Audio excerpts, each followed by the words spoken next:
आज की हमारी ये video inverter AC repairing course के 8वें दिन की वीडियो है और आज की इस वीडियो में हम सीखने वाले हैं एसी पीजी मोटर के कार्य प्रणाली और उसके चेकिंग से संबंधित सारी बातें आज की इस वीडियो में हम सीखेंगे। चलिए फ्रेंड्स वीडियो को स्टार्ट कर लेते हैं। फ्रेंड्स आप देख सकते हैं इस चित्र में एक एसी पीजी मोटर को दिखाया गया है। इसमें दो कनेक्टर मतलब आपको देखने को मिलेगा, जिसमें एक कनेक्टर थोड़ा सा बड़ा रहता है और एक थोड़ा सा छोटा रहता है। बड़े वाले कनेक्टर में भी 3 तार होता है और छोटे में भी 3 तार होता है।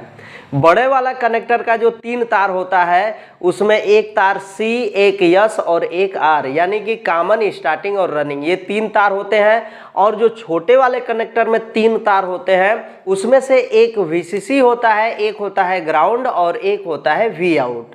चलिए हम यहाँ पर ये जो चित्र हमने बनाया है इसके माध्यम से बाकी की सारी जानकारी ले लेते हैं। यहाँ पर आप देखेंगे कि एक बड़ा कनेक्टर है और एक छोटा कनेक्टर है। बात करते हैं बड़े वाले कनेक्टर की, तो इसमें जो 3 तार निकला हुआ है, कोई भी एक तार जो है रनिंग होगा, कोई स्टार्टिंग होगा और कोई एक कॉमन होगा।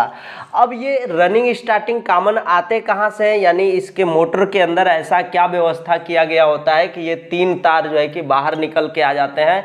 क्योंकि अंदर की बातों को जब आप समझेंगे तो यहाँ से आपको इसको चलाने में बहुत ही आसानी होगी। इस तरीके के जो मोटर होते हैं, इन मोटरों के अंदर 2 वाइंडिंग की जाती है। एक वाइंडिंग होता है रनिंग वाइंडिंग, कुछ इस तरीके से हम रनिंग वाइंडिंग बना देते हैं। यहाँ पर ये रनिंग वाइंडिंग हो गया। एक जो होता है उसको हम स्टार्टिंग वाइंडिंग कहते हैं।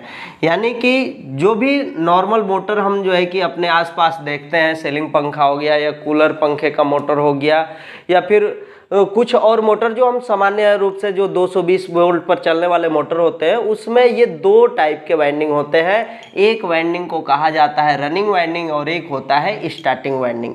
अब यहाँ पर आप ध्यान से देखेंगे तो रनिंग वाइंडिंग के कंप्लीट होने के बाद यहाँ पर 2 तार दिख रहा है और स्टार्टिंग वाइंडिंग को कंप्लीट होने के बाद भी इसमें 2 तार दिखाई दे रहा है। अब टोटल मिला करके ये 4 तार हो जाते हैं। मोटर के मुख्य 4 तार होते हैं, लेकिन इनको 3 तार बनाया जाता है। कैसे बनाया जाता है, तो रनिंग का 1 तार और स्टार्टिंग का 1 तार आपस में जोड़ दिया जाता है और जहां पर ये जुड़ते हैं वहीं से 1 तार बाहर निकाला जाता है और इस तार को हम कहते हैं कॉमन।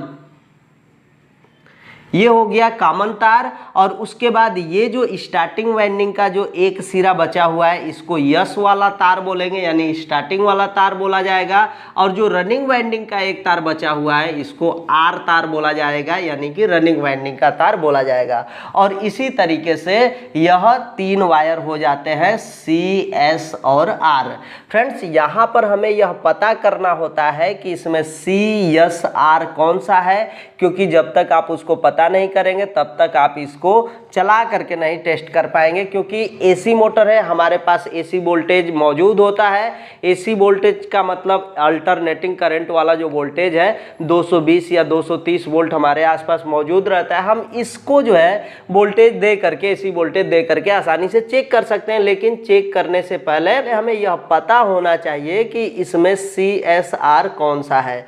तो CSR पता करने से पहले भी हम इसका कंटिन्यूटी चेकिंग करेंगे, यानी कि यह मोटर सही है कि नहीं है। तो उसके लिए हमारे पास एक होना चाहिए क्लैंप मीटर, और क्लैंप मीटर में होता है 2 प्रोब, यानी कि जो दोनों तार जो टेस्ट करने वाला होता है। मीटर को सबसे पहले हम कंटिन्यूटी रेंज में सेट कर लेंगे और उसके बाद जो दोनों तार होता है क्रमशः बारी बारी से, यानी कि 2-2 पर हम लगा करके चेक करेंगे। ये 3 तार है, हम 3 तरीकों से इन तीनों तारों पर रख सकते हैं अपने प्रोब को।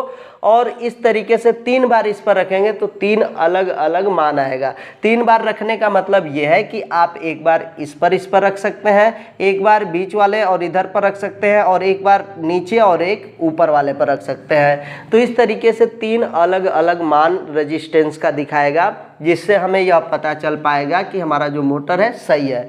तीनों मान बता रहा है तो बिल्कुल सही है और तीनों अलग अलग मान आने चाहिए। और यदि जो है तीनों का मान नहीं बता रहा है या फिर 2 का बता रहा है, 1 का नहीं बता रहा है, तो समझ लेंगे कि हमारा जो मोटर है उसकी वाइंडिंग खराब हो चुकी है। यदि बता रहा है तो सही है, लेकिन परफेक्ट सही है या नहीं है उसके लिए हम क्या करते हैं, इसको सप्लाई दे करके चेक करेंगे। लेकिन अब सप्लाई देने की बात आएगी तो हमें यह पता होना चाहिए कि रनिंग कौन सा है, स्टार्टिंग कौन सा और कॉमन कौन सा है। अब उसके लिए हमें क्या करना होगा, तो जो 3 मान आया है उसको हम कहीं पर लिख लेंगे। 3 मान यानी जब हम इसकी चेकिंग करेंगे तो 3 अलग अलग मान आएगा, उस तीनों मानों को हम लिख लेंगे। यानी कि हम मान लेते हैं कि एक 700 आ गया, एक आ गया 500, एक आ गया 200। कहने का अर्थ ये है कि ये तीनों अलग अलग मान है, ये कुछ भी आ सकता है। 200 के जगह पर 100 भी आ सकता है, 500 के जगह पर 200 300 भी आ सकता है, कुछ भी मान आएगा, लेकिन 3 अलग अलग मान हमको मिलेगा। अब यहाँ पर देखेंगे कि जो सबसे बड़ा मान है यानी 700, आपके पास जो मोटर है उसका मान कुछ और भी आ सकता है, जरूरी नहीं कि 700 आएगा, लेकिन इन तीनों में से जो सबसे बड़ा मान आएगा वो उसी पर हम लोग ध्यान देंगे और यह देखा जाएगा कि हमने किन 2 तारों पर चेकिंग किया था कि ये बड़ा वाला मान आया था। अब मान लेंगे कि हमने इस पर और इस पर जब हमने अपने क्लैंप मीटर का प्रोब रखा था तो ये 700 आ गया, इसके और इसके बीच में जो रेजिस्टेंस है वो 700 आया। इसका मतलब ये हुआ कि जो तीसरा बचा हुआ है वो क्या है, कन्फर्म है कि वो कॉमन होगा। ये जो दोनों जो तार है वह दोनों तार में से कोई भी एक रनिंग हो सकता है और कोई भी एक स्टार्टिंग हो सकता है। तो उम्मीद है कि आपको ये कॉमन कंफर्म करने में तो कोई दिक्कत नहीं आएगा। जब सबसे ज्यादा मान बताएगा जिन 2 तारों के बीच, उस समय तीसरा बचा हुआ तार क्या होगा, कॉमन कहलाएगा। अब ये बात कंफर्म हो गया। अब ये जो दोनों तार है आपको क्या करना है, अलग से एक कैपेसिटर लेना है। अब कैपेसिटर कितने MFD का लीजिएगा, तो इस मोटर के स्टिकर पर लिखा रहेगा 2.5 MFD का लेना है कि 1 MFD का लेना है कि 1.25 का लेना है, वो जो भी है इसके ऊपर लिखा रहेगा। उसी से संबंधित आपको एक कैपेसिटर लेना है और ये कैपेसिटर जो है दोनों तार जिन दोनों पर सबसे अधिक रेजिस्टेंस बताया था उसी पर हम क्या करेंगे, लगा देंगे। और लगाने के बाद हमको क्या करना होता है, 2 अलग से वायर लाया जाएगा, एक फेज और एक न्यूट्रल। मान लेते हैं ये न्यूट्रल है और एक लाइन है। अब यहाँ पर हम न्यूट्रल तार को इस कॉमन पर जोड़ देंगे, न्यूट्रल या लाइन कोई भी यहाँ पर जोड़ा जा सकता है। और एक जो बचा हुआ वायर है उस वायर को हम इन दोनों में से किसी एक पर लगा करके यह चेक करेंगे कि हमारा जो ये शाफ्ट है उसका रोटेशन क्या है, मतलब ये क्लॉकवाइज घूम रहा है या एंटी क्लॉकवाइज घूम रहा है। अब ये क्लॉकवाइज घूमना चाहिए या एंटी क्लॉकवाइज घूमना चाहिए, उसके लिए हमें क्या करना है, इसके स्टिकर पर देखना है। यहाँ पर एक तीर बना रहता है, कहीं छोटा सा तीर बना रहेगा। वैसे जो इंडोर यूनिट के अंदर का मोटर होता है ज़्यादातर एंटी क्लॉकवाइज घूमने वाला मोटर होता है। तो ये जो मोटर का शाफ्ट है यदि जिस तार पर रखने पर एंटी क्लॉकवाइज घूम रहा है, समझ लीजिएगा उसी पर लगा के छोड़ करके हम यह चेक कर लेंगे कि हमारा मोटर चल रहा है कि नहीं चल रहा है। यदि इस पर एंटी क्लॉकवाइज यानी कि इधर के दिशा में घूम रहा है तो आप इस पर लगाएंगे तो क्लॉकवाइज घूमेगा।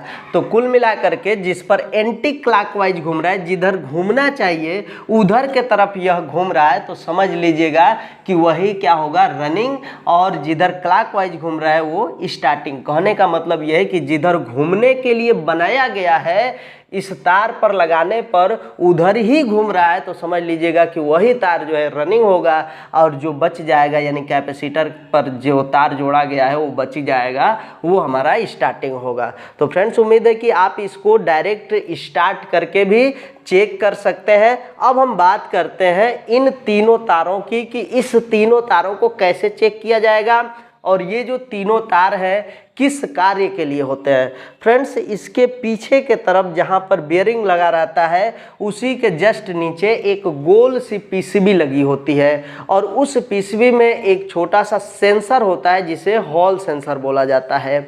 और वो सेंसर क्या करता है कि इसके रोटेशन को गिनती करता है, यानी कि कितने चक्कर यह घूम रहा है उसकी जो काउंटिंग करने का काम है हमारा हॉल सेंसर करता है। और वो काउंटिंग करके क्या करता है, इन तारों के माध्यम से ही क्या करता है, पीसीबी को बताता है। इसमें 3 वायर होते हैं, इसमें 3 वायर है, थोड़ा सा हम बड़े में बना देते हैं इसको।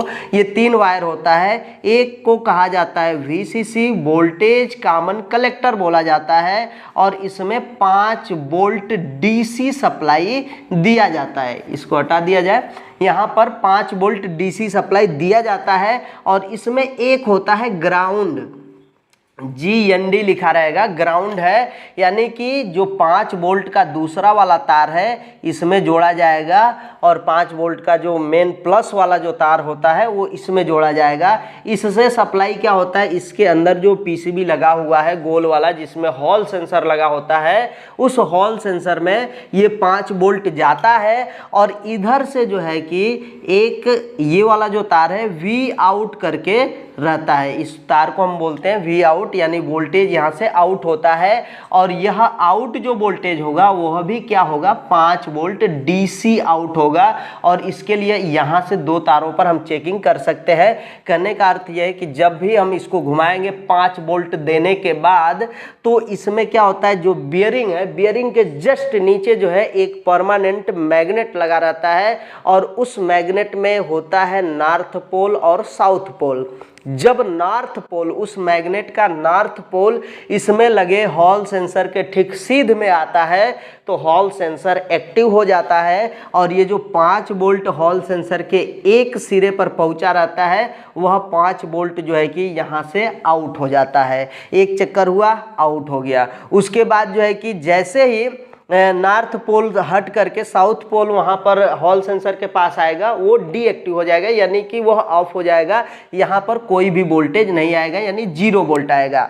फिर से जो है कि नॉर्थ पोल आ गया, 5 वोल्ट आएगा। फिर जो है कि साउथ पोल आएगा, 0 वोल्ट आएगा। कहने का अर्थ ये है कि यहाँ पर 5 वोल्ट कभी आएगा, कभी 0 वोल्ट आएगा, 5 वोल्ट 0 वोल्ट, 5 वोल्ट 0 वोल्ट जो है कि इसी तरीके से यहाँ पर आता रहेगा।